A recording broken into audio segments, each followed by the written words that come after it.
Sin pulled the trigger that killed your son, now masturbates to memory. You just give me 40 years, sir. Yes. You just gave me 40 years. Well, guess what? Sir, what's this? Yeah, that's right.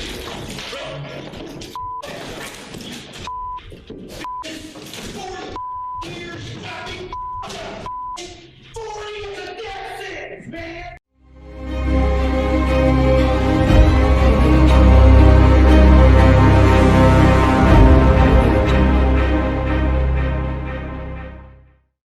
This is Jaleel Smith Riley, who is facing charges for murder in Michigan. Smith Riley was involved in an armed robbery on November 16, 2013, in Norwood, where he and two other men approached a parked car. Inside the parked car was 20-year-old Portia Brooks and her boyfriend, Aaron Martin. Smith Riley knocked on the window with a handgun and forced Martin, who was in the passenger seat, out of the car. Jaleel then proceeded to go through Aaron's pockets and demanded his cash.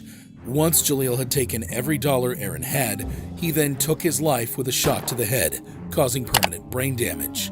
However, Jaleel wasn't done there. Right after shooting Aaron, he then leaned into the car and fired at Brooks, who was sitting in the car, twice. And she died 3 days later.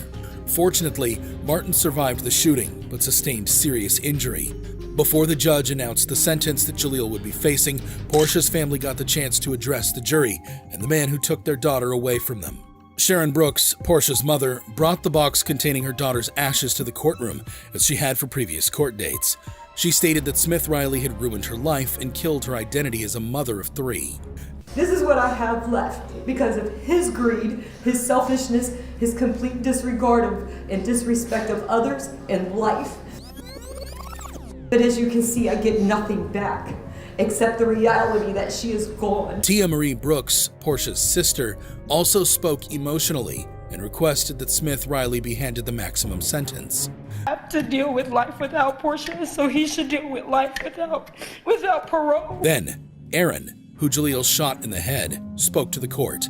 She's still here with us, and she will always be here. So she's our angel looking over us, helping us get through these hard times.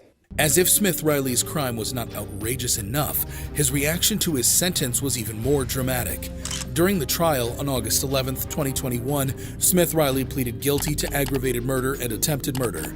However, he later decided to withdraw his guilty plea against the advice of his attorneys.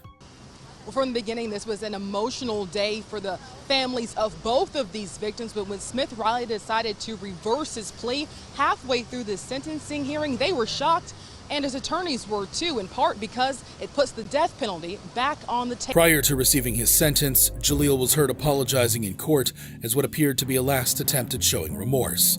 Sorry.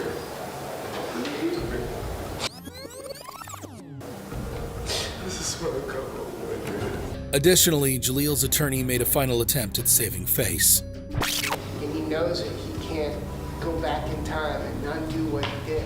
Despite the tears and the apologies, Judge Charles Kubicki, presiding over the case in Hamilton County Common Pleas Court, denied Smith Riley's request and sentenced him to life in prison without the possibility of parole. The 23-year-old monster that is currently rotting behind bars collapsed to the floor of the courtroom upon receiving his sentence. Smith Riley also received an additional sentence of 11 years for a related attempted murder charge. However bad you think Smith Riley's case was, it can't be compared to the infamous case of TJ Lane. This is TJ Lane, who's facing charges for multiple murders in Ohio. TJ Lane was a convicted American murderer who gained notoriety after committing a horrific crime at Chardon High School in Ohio. On February 27, 2012, the Ohio Police Department responded to multiple calls from teachers and students that there was an active shooter in the building. High school, we had shots fired, gunshots, multiple gunshots. 911. Chardon High School, we need police up here. There's someone in the building with a gun. Yeah. According to police reports, Lane entered the school and headed to the cafeteria. It was here that TJ Lane opened fire and killed 3 students and severely injured 3 others. 6 people got physically harmed at the hands of TJ Lane that day, but hundreds, if not thousands of people left Chardon High School on February 27, 2012, with intangible pain that will last through eternity. Glances of your friends laying all over the place. There's blood, there's people screaming, everybody's running in different directions, and you're just trying to get out. I saw a kid holding a gun pointing it towards a group of kids.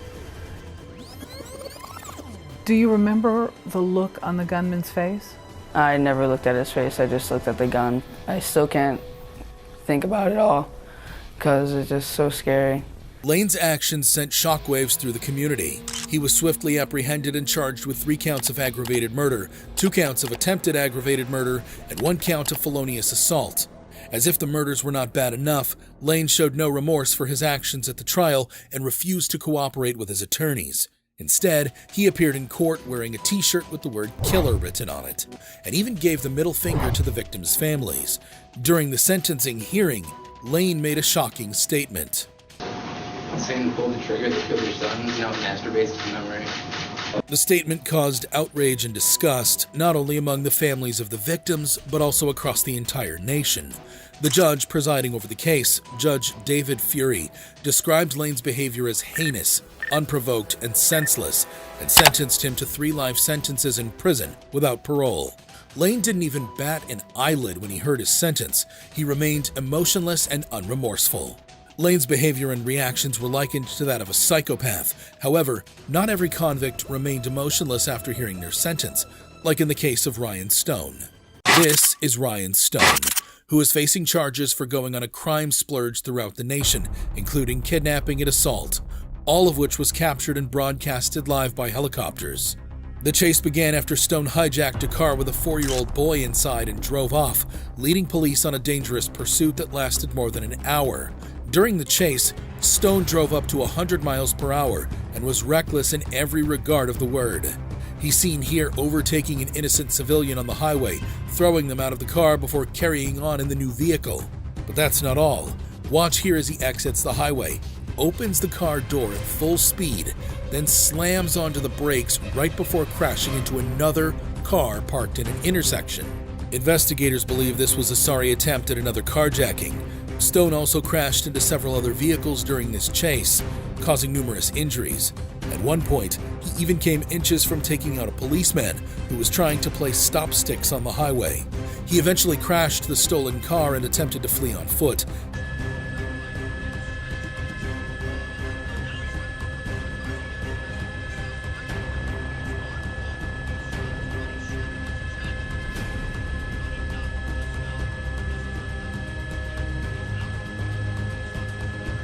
However, he was quickly apprehended by police and placed in a holding cell. As if Stone's actions weren't bad enough, he was caught on tape boasting about his actions to a friend who visited him in the cell. Hey, did you know I made the news in the UK and Australia? What? Yeah, my lawyer told me I made the news in the UK and Australia. If you type in Grand Theft Auto on YouTube, my shit comes up first. Ryan also believed that he should be compensated for his viral car chase because the news channels are using his car chase footage. I'm going to contact Channel 7 News or have you contact Channel 7 News or somebody. You guys aren't getting paid using my name. Stone was charged with 26 crimes involving kidnapping, motor vehicle theft, assault, and eluding police. Stone's sentencing hearing was emotional. In court, many of his victims and their families can be heard speaking about the impact of his crimes on their lives. Some spoke of physical injuries they had sustained in the crash, while others described the emotional trauma they had experienced due to the incident. Stone spoke at the hearing. He cried, expressed remorse for his actions, and apologized to his victims. Isn't it ironic that in the same week, Ryan was captured in the video on the left laughing and boasting about his crimes, and on the other video on the right, he's seen crying and begging for sympathy from the court, as he finally realized the severity of his actions. Despite his apology, the judge in the case was unmoved, noting that Stone had shown a pattern of criminal behavior and that he posed a threat to society. The judge handed down the maximum sentence possible. Stone pleaded guilty to all charges and was sentenced to 160 years in prison without the possibility of parole. Stone was in tears when he learned he'd spend the rest of his life in prison. Stone blamed his actions on drugs, and his show of remorse might be sincere. However, some convicts are rather shocked by their sentences, like in the case of Seth Welch and Tatiana Fusari. This is Seth Welch and Tatiana Fusari, who are facing charges for first-degree murder in Michigan.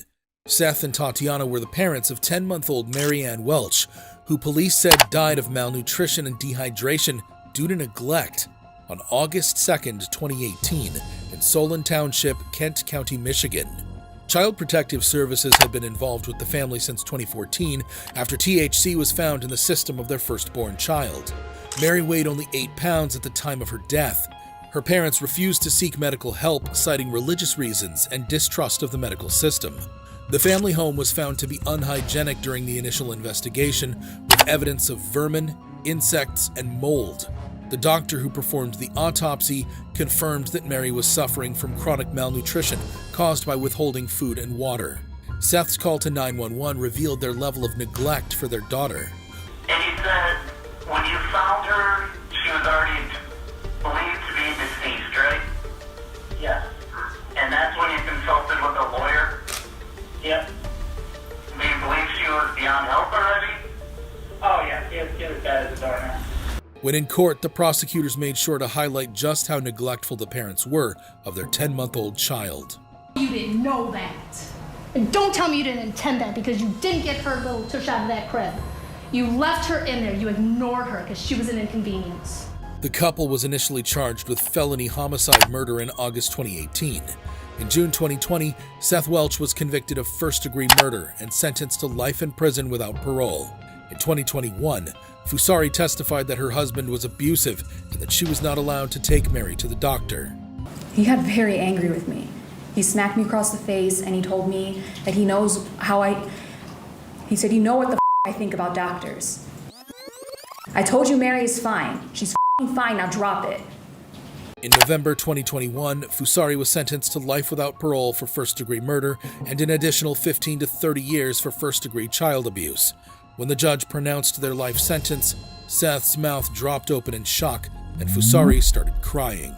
For many people, this couple got what they deserved. However, this wasn't the only time a convict got a sentence that felt like justice. There was the case of Esteban Carpio. This is Esteban Carpio, who is facing charges for murder in Rhode Island. Carpio is an American murderer who killed a detective at a Providence police station in 2005. Providence Police Detective Sergeant James L. Allen and another detective were questioning Carpio at the Providence Police headquarters for accosting an 85-year-old woman, Madeline Gata. According to police reports, the second detective left to the third-floor interview room to retrieve some water. It was here where things took a turn for the worst. Carpio had asked for water, and the two detectives that were in there with him, one left to go get the water and locked the door behind him. And they tragically heard Detective Allen say, I think he's going to kill me. He's got my gun, he's going to kill me. By the time they broke it down, the officer was dying, and Carpio had jumped out the window. However, he was recaptured a few minutes later amid struggles with the police. But that was not the end of the drama. Due to the risky jump and struggles with the police, Carpio sustained injuries. When it came time for his sentencing, Carpio came to court wearing a mask designed to keep him from spitting at or biting others. His face was red, bruised, and swollen. When he appeared in court, his family members screamed and accused the police of brutality. The family believed that they forced him to wear the mask to try and hide the brutal revenge beating they gave Carpio behind closed doors. In fact, Carpio's aunt went on live TV to say this. It's police brutality. He was mentally ill and he needed help and we couldn't get it. We tried and tried. And he didn't deserve this. However, Providence Police Chief Dean M. Esserman argued that Carpio's injuries were sustained when he jumped from the third-floor interview room and resisted arrest. The FBI later investigated the police, but it was concluded that they did not use excessive force. No civil rights violation when injuries are incident to arrest, meaning if he's fighting the police officers, the officers have the right to use whatever force necessary to subdue the subject. On June 27, 2006, a jury found Carpio guilty of the murder of Detective Allen and the stabbing of Madeline Gata. Despite his plea of insanity, Carpio was sentenced to life in prison without parole. At first, he showed little reaction to his sentence and remained unmoved. However, later, in an attempt to win over the jury, he was heard apologizing for his actions. Every day, I face the facts of what I did and what happened. Carpio claimed he was suffering from mental illness at the time of the crime, but the court didn't entertain the claims. However evil you think Carpio is, how does he compare to Kayla Mendoza, who tweeted this the same night she took 2 girls' lives in a deadly drunk driving crash? This is Kayla Mendoza. Ms. Mendoza, to 2 counts of DUI manslaughter. It's count 1 and count 3. How do you plead? Who is facing charges for double manslaughter, among other charges, in Florida. The 20-year-old woman who was not licensed to drive was convicted of the murder of 2 women while drunk driving in Fort Lauderdale, Florida on November 17, 2013. Before the crash, Mendoza went to a local bar with her manager and colleagues from her job where she drank 2 fishbowl margaritas. A few hours later, Mendoza got behind the wheel of a Hyundai Sonata and drove the wrong way on the Sawgrass Expressway. Kayla hopped into her car and went speeding the wrong way down the freeway at more than 80 miles an hour. She collided head-on with another car, killing these 2 beautiful young women, Marissa Cotroneo and Caitlin Ferrante, both just 21. Mendoza was charged with 2 counts of DUI manslaughter while impaired, 2 counts of DUI manslaughter with an unlawful blood alcohol level, 2 counts of vehicular homicide, and 2 counts of driving without a license causing death.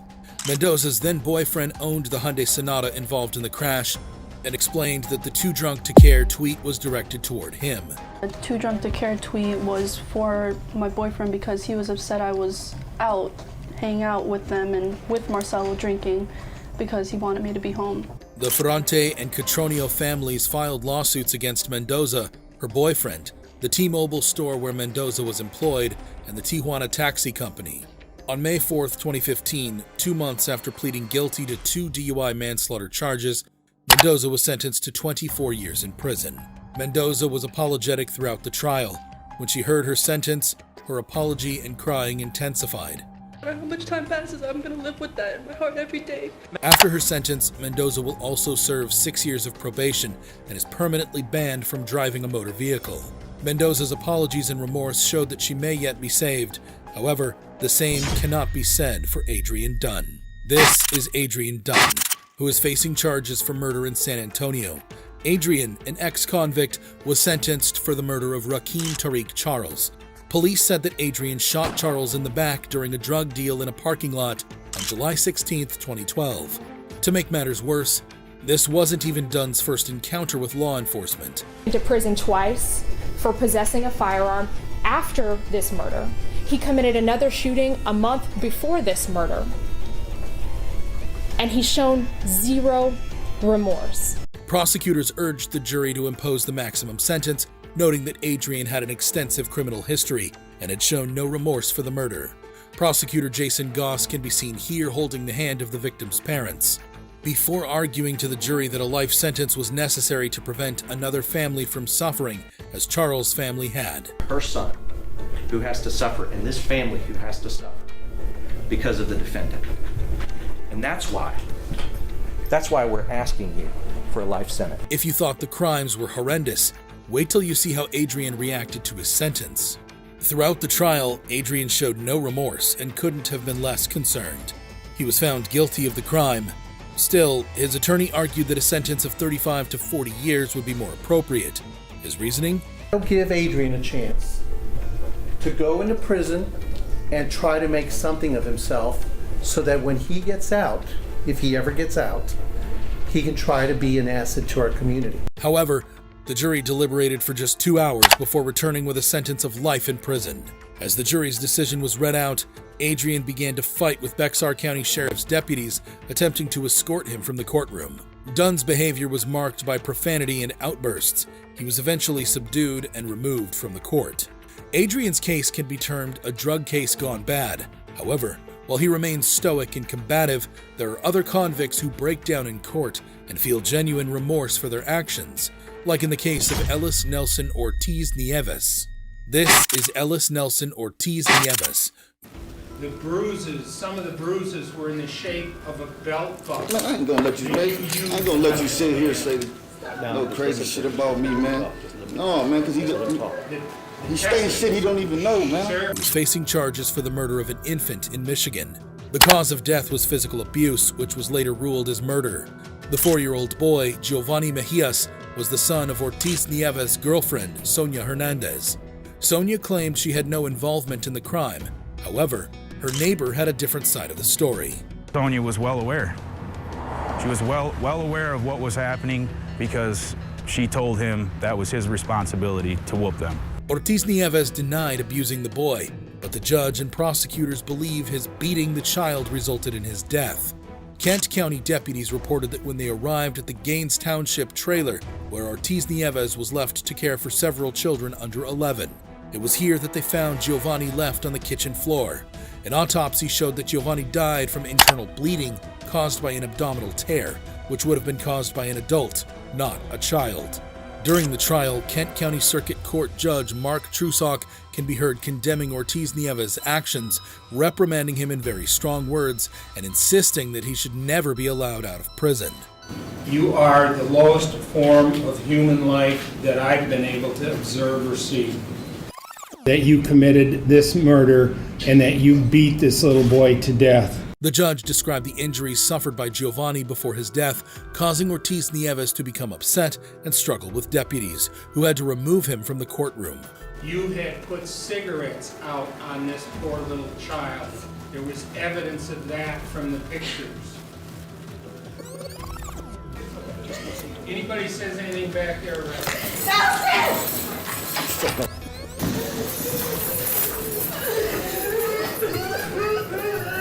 Ortiz Nieves was sentenced to life imprisonment without parole and was given a sentence of 80 to 150 years for first-degree child abuse. Ortiz Nieves' reaction might suggest that he is guilty. However, this wasn't the only time a convict reacted emotionally to their sentence.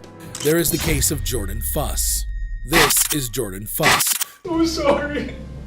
I wish it was me. He did not deserve it. I did. Facing charges for manslaughter in Fort Lauderdale, Florida. The 22-year-old was found guilty of DUI manslaughter in a 2014 crash that claimed the life of 6-year-old Santiago Geraldo. Fuss, shaking uncontrollably as he entered the courtroom with his family, had a blood alcohol level of 0.21%, which is more than twice the legal limit. He was traveling over 90 miles per hour on Sterling Road when he crashed his 2004 Infiniti G35 into another vehicle at Davie Road just before midnight on October 3, 2014. Prosecutors had sought the maximum sentence for the crime. Fuss' attorney argued for a reduced sentence, stating that his client had been so remorseful that he had contemplated suicide. However, prosecutors stated that Fuss had admitted to using alcohol and smoking marijuana since the crash. The Geraldo family cried in court, while the defense argued for a lighter sentence. Santiago's father took the stand and had this to say while staring directly into Jordan's eyes.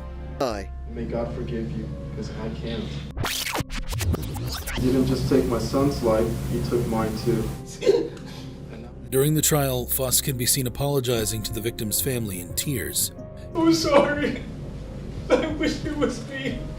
He did not deserve it. I did. He also expressed his love for his family members and girlfriend, whom he met online after the crash. Then came the verdict as Jordan was sentenced to 14 years in prison. The court imposes the lowest permissible prison sentence allowable by Florida's Criminal Punishment Code, 14.625 years. He continued crying as he learned his fate. I love you guys so much. I love you. Fuss might have learned his lesson. However, some crimes require more than being remorseful, like in the case of Antonio Barbo, a 13-year-old who murdered his own grandmother for money to buy pizza and pot. This is Antonio Barbo, who is facing charges for murder in Wisconsin. 14 years old, Barbo was in court for the murder of his 78-year-old great-grandmother, Barbara Olson. Rather than trying to explain what this 14-year-old monster did, let's hear it directly from the mouth of the killer. I tried to scare her to get money and then use force if needed. An attack, I guess to kill. The boys hid weapons in their pants before catching a ride to be dropped off at Antonio's grandma's house. What happened when the boys got inside is shocking. She knew I was on the run and she said she was going to call my mom. He nodded and then I took the first swing. Okay, and when you say that you took the first swing, is with the hand axe? Yes, sir. Antonio also said that he tried to put his great-grandmother's body in a car trunk, but when he couldn't, he left it in the garage and covered it with a blanket. Judy, Barbara's granddaughter, was the person who discovered the body. She quickly ran to a neighbor's house to call the police. please send an ambulance and the police. My mother is laying in the garage and there's a lot of blood and there's a blanket over her head. There's a lot of blood. How did the blanket get over her? I have no idea. And how old is your mother? She is 78. And is she breathing? I don't know. I can't look. The blanket is over her head and I can't look. Okay, who's there with you? Oh, God, the neighbor. Okay, can the neighbor check if she's breathing? Oh, You don't have to go and look. You don't have to go. If your neighbor can just go and check if she's breathing. Okay, he would like you to check. Are you sending somebody?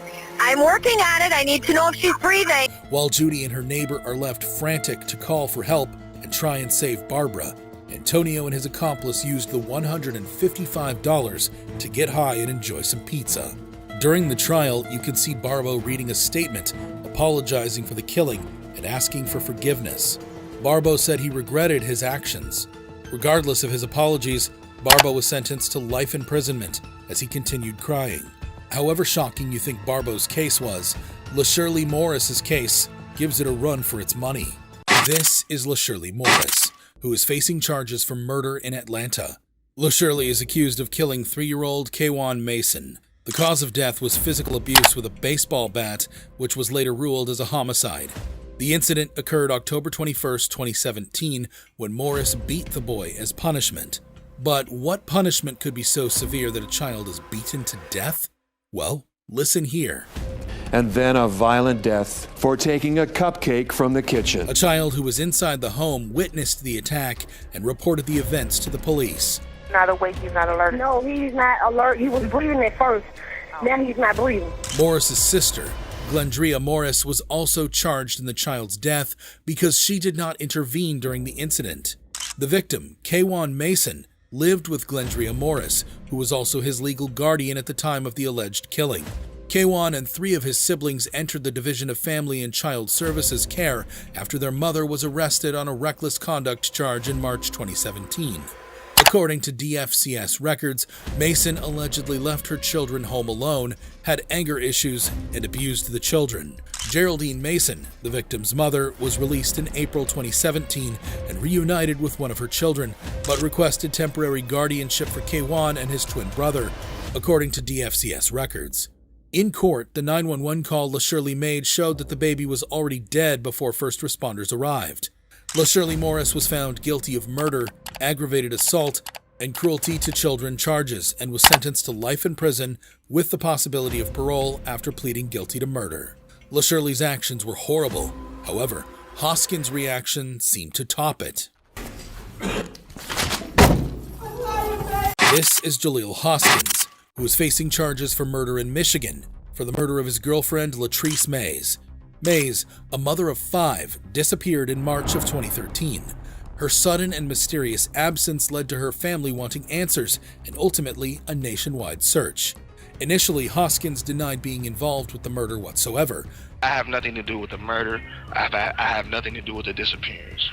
However, Hoskins quickly changed his plea when he heard the testimonials and evidence being argued against him. First, Hoskins' own cousin took the stand. After the domestic or whatever happened, I guess she, after they left, she said she was going to tell the police that he stabbed her about doing it. Doing what? Killing her. I guess he choked her or something. Did he say he choked her? Yes. Then, one of Hoskins' close friends took the stand. Said, I did her, I need some help, I can't carry her by myself. Lastly, on the same day of the murder, police dashcam footage showed them responding to a call Latrice had made in which she claimed Hoskins was abusing her. After hearing the piles of evidence against him, Hoskins was forced to change his plea. Hoskins pleaded guilty to the murder of Latrice Mays and also admitted to tampering with the evidence. Hoskins, a habitual criminal offender, decided to take Mays' life because he was afraid she would report his assault on the father of 2 of her children to the police. Hoskins was initially charged with open murder, which carries a mandatory life sentence without the possibility of parole. Mays was afraid she would not regain custody of 2 of her children if she did not cooperate with law enforcement in the assault against the children's father. Hoskins was given a maximum life sentence in prison as a repeat offender. He attacked the podium before being restrained by police.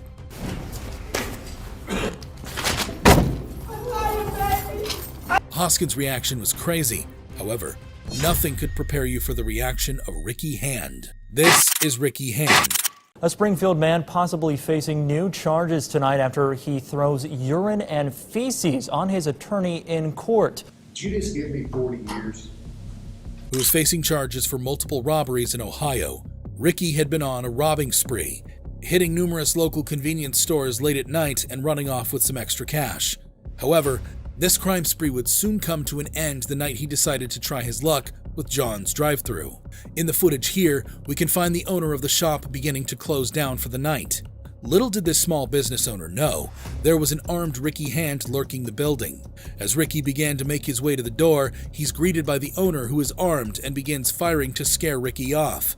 After this failed robbery attempt, the shop owner called the police to inform them that there had just been a robbery attempt that resulted in a man getting shot.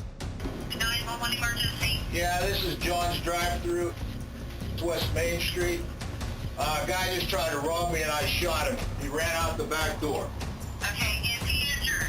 I think I hit him. It would only take a couple of days for Ricky to admit himself to a hospital in order to treat the bullet wounds he left John's drive-thru with that night. It was here police arrested and questioned him about that night. I did try to rob John's drive-thru. He got shot 3 times. I did the crime, I ain't gonna lie. I just wanted to live. When the case took to the courtroom, Hand was sentenced to 40 years. The reason the judge gave Ricky such a long sentence is because they were also able to prove he was guilty for carrying out a string of robberies across Springfield, Ohio. Hand lost it when he heard that he would spend decades in jail. Hand reached for bottles of his own excrement and urine, which were hidden in an arm sling, and threw it at his lawyer in court. You can see Hand reach for the bottles of filth.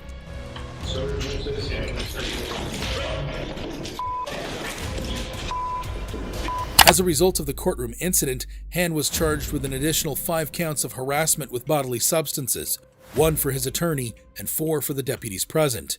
He's also charged with obstructing official business and retaliation. If you thought these reactions were shocking, you'd be amazed at this video of dangerous killers who wanted the death penalty.